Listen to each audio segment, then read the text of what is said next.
Good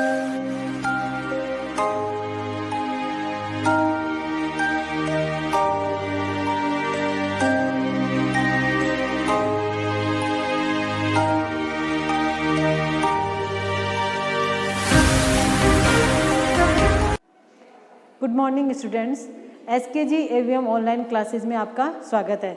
जैसा कि अपनी जो एसकेजी एवीएम ऑनलाइन क्लासेस जो हैं वो कंटिन्यू चल रही हैं और इन क्लासेस में अपना जो पढ़ रहे थे, अपन जो टॉपिक चल रहा था अपना, वो हॉर्नबिल बुक में से पोएम वाला पोर्शन चल रहा था। तो अपन जो हॉर्नबिल बुक थी उसमें जो पोएम थी वो 5 पोएम है, जिसमें से अपन 4 पोएम कंप्लीट कर चुके हैं। और आज की वीडियो में अपन जो पढ़ेंगे वो अपनी पोएम है लास्ट और 5th पोएम।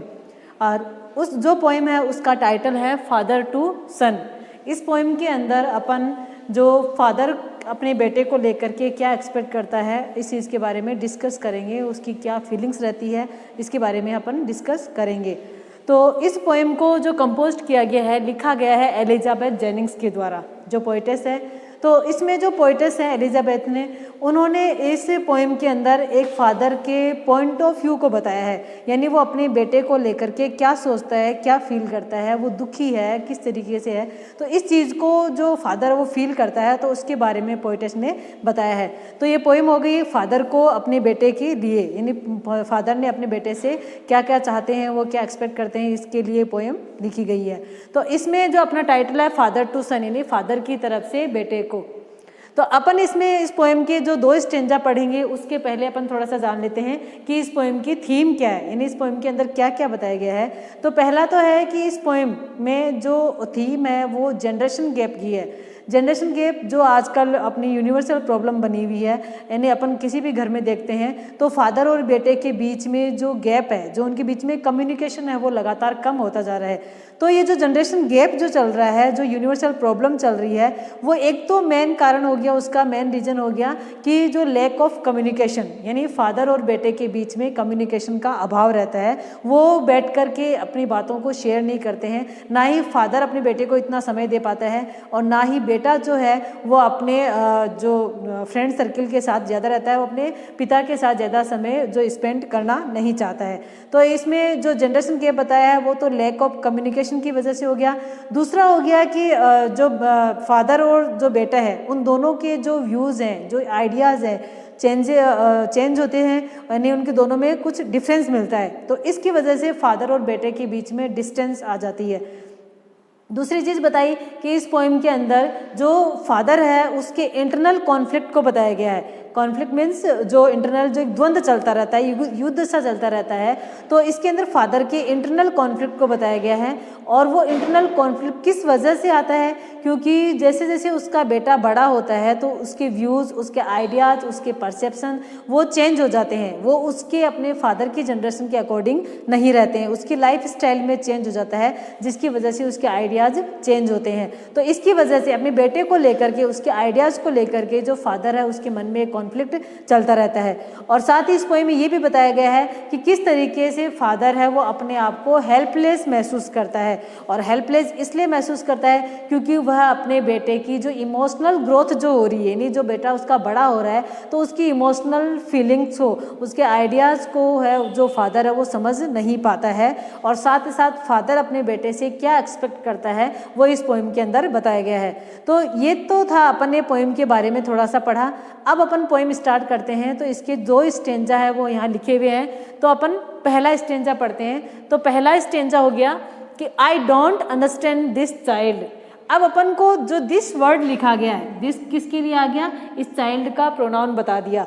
तो यहाँ पे जो दिस है, दिस का मतलब दिस को लिया है पोइट जो फादर है उसने, ना कि माई चाइल्ड को लिया है। माई नहीं लेकर के उन्होंने दिस को लिया है। तो अपन ये जो दिस वर्ड है उसको देख करके ये समझ सकते हैं कि जो फादर है वो कितना फ्रस्ट्रेट है अपने बेटे के आइडियाज़ को लेकर के, उसमें हुए चेंजेस को देख करके जो फादर है वो कितना फ्रस्ट्रेट है। तो इसके लिए फादर ने यहाँ पे माई का यूज नहीं करके दिस का यूज कर लिया। तो I don't understand this child, मैं इस बच्चे को समझ नहीं पाता हूँ, यानी ये बच्चा क्या सोचता है, क्या पसंद करता है, उस चीज़ को मैं समझ ही नहीं पाता हूँ। Though we have lived together now in the same houses for years, for काफ़ी सालों से, यद्यपि हम काफ़ी सालों से एक ही घर में रह रहे हैं, वो भी साथ साथ रह रहे हैं। क्योंकि जब जो बेटा पैदा होने के बाद, जैसे वो अपनी छोटा था, स्मॉल एज में था, तो उसके बाद से लेकर के वो अपने पिता के साथ ही रहता है, एक ही घर में रहते हैं। लेकिन उसके बावजूद भी, उसके बाद भी जो फादर है वो ये कहते हैं कि मैं इस बच्चे के लाइक डिसलाइक को, उसकी जो व्यूज़ है, उसके आइडियाज़ को मैं समझ नहीं पाता हूँ। I know nothing of him, मैं उसके बारे में कुछ नहीं जानता, मैं उसके बारे में कुछ नहीं जानता मीन्स, क्योंकि जो बेटा है वो उसके साथ बैठ कर के बात कम करता है, ना ही पिता के पास इतना समय रहता है कि वो अपने बेटे से उसके आइडियाज़ के, उसकी बातों के बारे में, उसकी फीलिंग्स के बारे में जाने। तो ऐसे कहते हैं जो फादर है वो ये कहता है कि मैं अपने बेटे को समझ ही नहीं पाता हूँ, ना ही मैं उसके बारे में कुछ जानता हूँ, यानी वो क्या पसंद करता है, क्या नहीं पसंद करता है, कौन से विचार उसके पास हैं, तो इन सब चीज़ों को मैं समझ ही नहीं पाता हूँ। So try to build up a relationship from how he was when small, yet have I killed।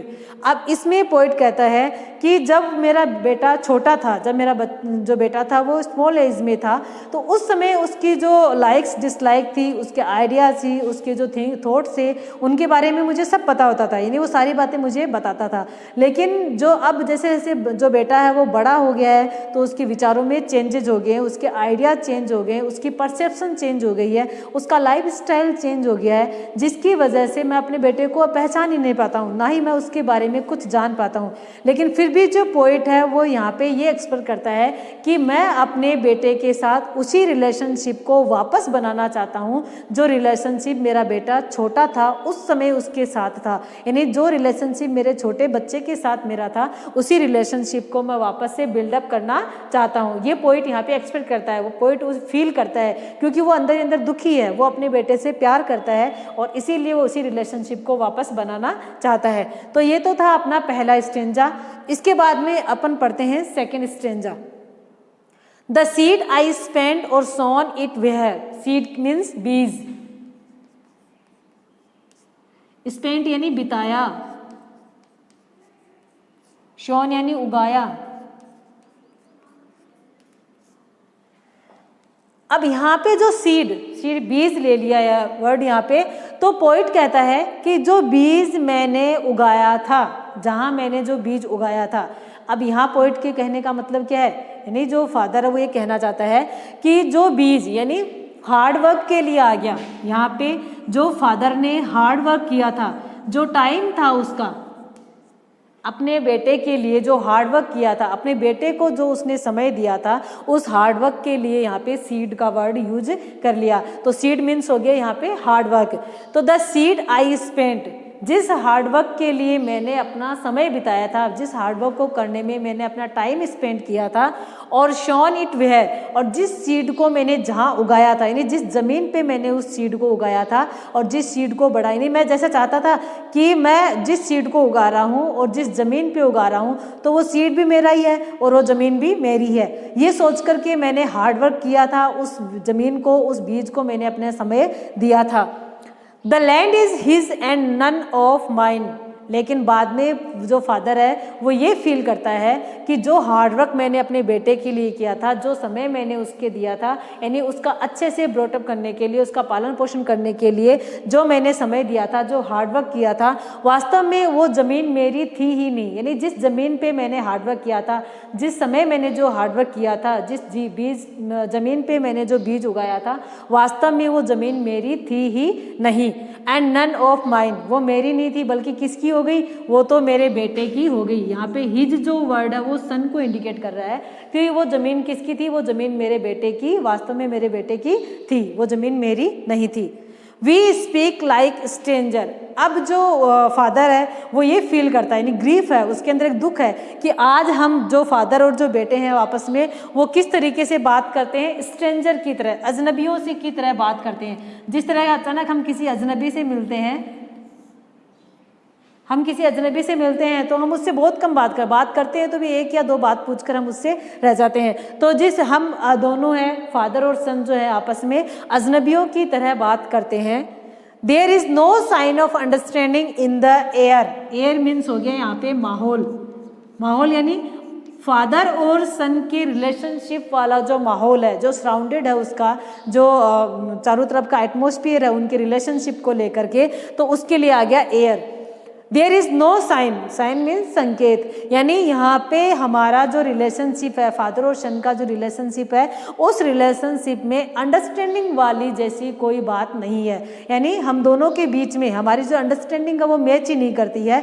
यानी उसकी फीलिंग्स को, उसकी लाइक डिसलाइक को मैं नहीं समझ पाता हूँ। हो सकता है कि उसकी लाइफ स्टाइल में जो चेंजेस हो गया कि वो मुझे पसंद नहीं आ रहा है, उसके पहनने का तरीका, उसके खाने का तरीका, उसके घूमने का, उसका घर से बाहर रहने का जो भी तरीका वो मुझे पसंद नहीं आता है, या हो सकता है कि कई बातें उसको मेरी पसंद नहीं आती। यानी मैं अपने जनरेशन के अकॉर्डिंग अपने जो आइडियाज़ थी उसके ऊपर फोर्स करना चाहता हूँ, तो उन चीज़ों को वो नहीं समझ पाता है। तो यहाँ पॉइंट कहता है कि हमारा जो माहौल है, रिलेशनशिप वाला जो हमारा सराउंडेड है, तो उसमें हम दोनों के बीच में अंडरस्टैंडिंग वाली कोई बात नहीं है। उसकी हम दोनों एक दूसरे की बातों को अंडरस्टैंड नहीं कर पाते हैं, हम दोनों के बीच में अंडरस्टैंडिंग नहीं है।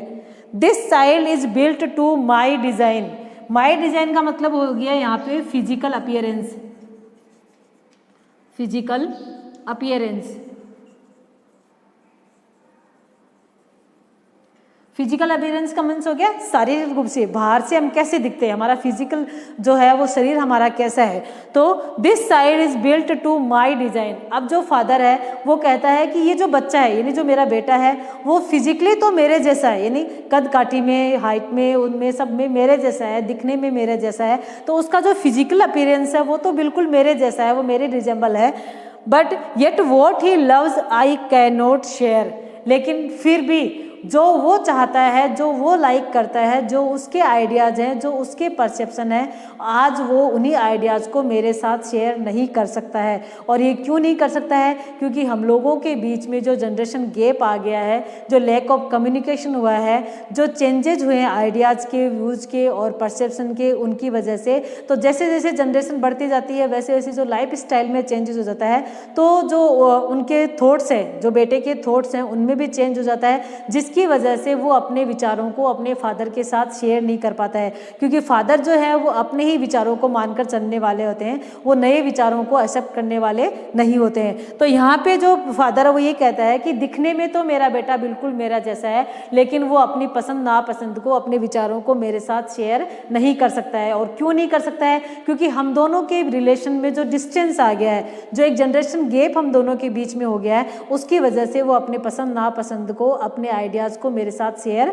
नहीं कर सकता है। तो ये तो थे अपने इस पोएम के दो स्ट्रेंजा, जिसमें जो फादर है वो अपने आप को हेल्पलेस भी महसूस करता है, वो अपने प्रेम को भी अपने बेटे के प्रति दिखाता है, और शायद अपने बेटे से वो क्या एक्सपेक्ट करता है, इस चीज़ को भी इसमें बताया गया। अब अपन पढ़ते हैं आगे के दो स्ट्रेंजा। जैसे दो स्ट्रेंजा अपन पढ़ चुके, इसके बाद में थर्ड स्ट्रेंजा जो है वो है silence around us, I would have him prodigal returning to his father's house, the home he knew। अब इस पोएम के अंदर जो फादर है, वो स्टेंजा के अंदर फादर है वो ये चाहता है कि उसका बेटा उसके पास वापस आ जाए, यानी उसके पास रहने के लिए आ जाए। वह जो बेटा है और उसके बीच में जो रिलेशनशिप है वापस वही हो जाए जो उनको, जो बेटा स्मॉल था जब उनके साथ था। तो साइलेंस अराउंड अस, यानी जैसे सेकंड स्टेंजा में अपन ने पढ़ा था कि जो फादर और सन है वो दोनों अजनबियों की तरह बिहेव करते हैं, उनके बीच में कम्युनिकेशन कम होता है, जिसकी वजह से फादर बोलते हैं कि हम दोनों दिखने में तो एक जैसे हैं, लेकिन अब हमारे जो लाइक्स डिसलाइक हैं वो चेंजेस हो गए हैं और हम दोनों अजनबी की तरह हो गए हैं। तो उसकी वजह से हमारे चारों तरफ क्या हो गई? साइलेंस आ गई, यानी चारों तरफ शांति शांति रह गई, हम दोनों के बीच में बात करने के लिए कुछ नहीं रहा। I would have him prodigal, अब यहाँ पे पोइट चाहता है कि उसका बेटा उसके पास वापस आ जाए। तो इसके लिए जो पोइट, जो फादर है वो ये बोलता है कि मैं उसको एक्सेप्ट कर लूँगा, यानी जैसा जिस तरीके से वो मेरे पास आएगा वैसा ही मैं उसको स्वीकार कर लूँगा। और प्रोडिगल मीन्स हो गया यहाँ पे ज़्यादा फिजूल खर्ची करने वाला, एक्स्ट्रावेगेंट जो होता है, एक्स्ट्रावेगेंट फिजूल खर्च, यानी मैं उसको उसकी फिजूल खर्ची के साथ ही एक्सेप्ट कर लूँगा। यानी मेरा बेटा जैसा है, यदि वो मेरे साथ आकर रहता है तो मैं जैसा वो आएगा उसकी फिजूल खर्ची के साथ, उसके लाइक्स डिसलाइक के साथ मैं उसको स्वीकार कर लूँगा। Returning to his father's house, लेकिन वो केवल अपने पिता के घर पे लौट कर आ जाए। द होम ही न्यू, जिस घर को वह जानता है, यानी जिस घर में वह इतना पला बढ़ा, इतना बड़ा है, और जिस घर को वो छोड़कर गया है, उस घर में यदि वह वापस रहने के लिए आता है तो मैं उसको उसकी फिजूल खर्ची के साथ भी स्वीकार करने के लिए तैयार हूँ। Rather than see him make and move his world, किसकी बजाय कि वह मेरे घर से जाए बाहर और अपनी एक अलग ही दुनिया बना ले और उस दुनिया में वह रहने लग जाए, तो उसकी बजाय यानी जहाँ पे उसके फेमिलियर हैं, जहाँ उसके परिचित लोग हैं, जहाँ पे उसके रिलेटिव लोग हैं, तो उस घर में यदि वो आकर रहता है, उस घर में आकर रहे और उसकी फिजूल खर्ची के साथ मैं उसको स्वीकार करने के लिए तैयार हूँ। किसकी बजाय कि वह अनफेमिलियर लोगों के साथ जाकर के रहे और एक अपनी अलग ही दुनिया बनाए, उसके बजाय अच्छा है कि वो मेरे साथ आकर के रहे। I would forgive him too, मैं उसको माफ़ करने के लिए तैयार हूँ। अब यहाँ पे माफ़ किसके लिए करेगा कि जैसे हम दोनों के बीच में किसी चीज़ को लेकर के कोई अनबन हुई हो, या हो सकता है कि बेटे ने कभी गुस्से में आकर के अपने फादर को ज़ोर से बोल दिया हो, तो उसकी वजह से मैं उसकी जितनी भी उसकी मिस्टेक्स हैं, जितने भी उसके फॉल्ट्स हैं, तो उन सबको मैं माफ़ करने के लिए तैयार हूँ, वह बस मेरे साथ रहने के लिए आ जाए। Shaping from sorrow a new love, अब हम दोनों के बीच में जो सोरो था, यानी हम दोनों एक दूसरे से प्रेम करते हैं, हम दोनों एक दूसरे से प्यार करते हैं और हम दोनों की जो थिंकिंग है वो मैच नहीं हो रही है, तो उसकी वजह से हम दोनों अलग अलग तो रहने लगे, तो हमारे जो बीच में एक दुख आ गया था, यानी मैं अपने बेटे को लेकर दुखी हूँ और मेरा बेटा है वो मुझे लेकर दुखी है, तो हम दोनों के बीच में जो दुख है उसको मैं एक नई शेप दूंगा, एक नया रूप देंगे, और वो रूप कौन सा हो जाएगा? लव का, प्रेम का। और वो कब होगा? जब मेरा बेटा अपने सारे मिस्टेक्स को भूल करके अपनी जो है मेरे साथ आकर के रहने लग जाए और मैं भी उसकी सारी गलतियों को माफ़ कर दूं और उसकी फिजूल खर्ची के साथ उसको घर में रहने के लिए उसको स्वीकार कर लूं, तब हमारा जो दुख है वो एक नई शेप में आ जाएगा और वो दुख किस में चेंज हो जाएगा? हम दोनों के प्यार में। तो ये तो था अपना थर्ड स्टेंजा, जिसके अंदर पोएट है वो एक्सपेक्ट करता है कि उसका बेटा उसके साथ आकर के रहे। अब जो अपना लास्ट स्टेंजा है फोर्थ, उसमें देखते हैं अपन कि फादर एंड सन, पिता और बेटा, we both must live on the same globe and the same land, यानी अब पिता कहता है कि जो पिता और बेटे हैं वो कहाँ रहने? एक ही ग्लोब पर हम लोगों को रहना है, एक ही लैंड पे हम लोगों को रहना है। इट मीन्स कि हमें एक ही घर के अंदर रहना है, यानी हम एक ही घर के रहेंगे, एक ही छत के नीचे हमें रहना है तो हमें इसी छत के नीचे है। तो अच्छा है कि वो बेटा मेरे साथ आकर के रहे, तो उसके विचारों को मैं स्वीकार करूँ, उसकी गलतियों को माफ़ करके उसकी फिजूल खर्ची के साथ उसको घर में रखने के लिए मैं तैयार हो जाऊं। तो ही स्पीक्स, अब वो कहता है, जो फादर वो बोलता है कि जब हमें एक ही धरती पे रहना है, हमें एक ही घर में रहना है और हम एक ही छत के नीचे रह रहे हैं, तो उसके बावजूद भी ही स्पीक्स, वह जो कुछ भी बोलता है, आई कैन नॉट अंडरस्टैंड, तो उसकी बातों को मैं समझ नहीं पाता हूँ। यानी फादर यहाँ पे अपने आप को हेल्पलेस महसूस कर रहा है। और क्यों हेल्पलेस महसूस कर रहा है? कि जो कुछ भी उसके बेटे के विचार हैं, उसके परसेप्शन है, उसके आइडियाज़ हैं, उनको पिता है वो समझ नहीं पाता है, क्योंकि उसकी लाइफ स्टाइल चेंज हो गई है, जिसकी वजह से वह अपने बेटे के विचारों को समझ नहीं पाता है। माई सेल्फ, अब पॉइंट ये भी बोलता है, यानी वो अपने बेटे को भी नहीं समझ पाता, दूसरी तरफ वह अपने आप को भी नहीं समझ पा रहा है, अपनी फीलिंग को भी नहीं समझ पा रहा है। और वो फीलिंग्स कौन सी है? Why anger grows from grief, grief का मतलब दुख, एंगर यानी गुस्सा, नाराजगी, ग्रोज का मतलब होता है बाहर आना, बाहर आना। यानी एक तो हो गया कि जो फादर वो ये नहीं समझ पाता है कि वह अपने बेटे की उसकी लाइक डिसलाइक क्या है, उसके आइडियाज़ को नहीं समझ पाता है, या जो कुछ भी वो अपने पिता को बोलता है उन बातों को वो समझ नहीं पाता है। दूसरी तरफ फादर ये भी बोलता है कि मैं अपने आप को भी नहीं समझ पा रहा हूँ। अपने आप को कैसे नहीं समझ पा रहा? क्योंकि मेरे अंदर जो दुख है, यानी मेरा बेटा यहाँ से चला गया है, उसके विचारों को, उसके विचार अलग हो गए हैं, उसके परसेप्शन अलग हो गए हैं, उसके आइडियाज़ अलग हो गए हैं, जिसकी वजह से वो मेरी बातों को स्वीकार नहीं करता है, मेरे विचारों को नहीं मानता है, जिसकी वजह से मेरे अंदर एक दुख आ गया है। और वो दुख मेरा किस रूप में बाहर आता है? अपने बेटे के गुस्से में, यानी अपने बेटे से मैं गुस्सा करूं, उससे नाराज मैं हो गया हूं, तो वो नाराजगी के रूप में, गुस्से के रूप में मेरे अंदर से बाहर आ रहा है। तो पोएट यहाँ पे दो चीज़ों को नहीं समझ पाया, एक तो अपने बेटे की बातों को और दूसरा अपने दुख को, क्योंकि मेरा दुख है वो गुस्से के रूप में बाहर क्यों आ रहा है ये मुझे समझ में नहीं आता है। We each put an empty hand, अब यहाँ पे बोलता है पोएट, एम्प्टी हैंड का मतलब खाली हाथ, यानी हम पिता और बेटे के बीच में जो डिस्टेंस आ गया है, जो हम दोनों अलग अलग हो गए हैं, या हम जो अलग अलग रह रहे हैं हमारे विचारों की वजह से, हमारे जनरेशन गैप की वजह से, लैक ऑफ कम्युनिकेशन की वजह से, जब हम दोनों अलग अलग रह रहे हैं तो हम दोनों ही क्या है, खाली हाथ हैं। यानी हम दोनों को कुछ नहीं मिल रहा है, उस चीज़ में हमारा कोई बेनिफिट नहीं हो रहा है। यानी हम दोनों के बीच में जो डिस्टेंस आ रही है उसकी वजह से हम दोनों खाली हाथ ही हैं, हमारा कोई बेनिफिट नहीं हुआ है, बल्कि हमें क्या मिला है, हम दोनों एक दूसरे के अलग रह करके दुखी ही हुए हैं। Longing for something to forgive. Longing का मतलब होता है इच्छा करना। यानी जब हम अलग अलग रह करके हमारा कोई बेनिफिट नहीं हुआ है, हमारा कोई लाभ नहीं हुआ है, हमें कुछ नहीं मिला है, हम वैसे के वैसे ही हैं खाली हाथ, तो अब हमें क्या इच्छा करनी है, फॉर समथिंग टू फॉरगिव। हमें कुछ ऐसा कारण मिल जाए, हमें कुछ ऐसा एक्सक्यूज़ मिल जाए, कोई ऐसा बहाना मिल जाए जिसकी वजह से हम एक दूसरे की गलतियों को माफ़ कर सकें और हम एक दूसरे के जो हमारे बीच में जो डिस्टेंस है उस डिस्टेंस को हम दूर करने में जो है वो सफल हो जाएं। तो ऐसा कोई बहाना यदि हमें मिल जाता है जिसकी वजह से हम एक दूसरे के फॉल्ट को माफ़ कर देंगे, तो हमें वही बहाने की इच्छा हमें करनी है। यानी हम चाहते हैं कि वो बहाना हमें मिल जाए जिसकी वजह से हम पिता और बेटे आपस में नज़दीक आ सके, हमारा जो डिस्टेंस है वो दूर हो जाए और हमारा प्रेम जो एक दूसरे के साथ है वो बना रहे और हमारा रिलेशन है वो पहले के जैसा का जैसा मजबूत हो जाए। तो इसके अंदर लास्ट स्टेंजा में पोएट है वो अपने आप को दुखी महसूस करता है और वो एक किसी बहाने की उम्मीद करता है कि हमें कोई ऐसा कारण मिल जाए जिसकी वजह से हमारा रिलेशनशिप वापस वैसा ही हो जाए। तो ये तो थी अपनी फादर टू सन पोएम, जिसके 4 स्टेंजा थे और चारों स्टेंजा अपन ने पढ़ लिए।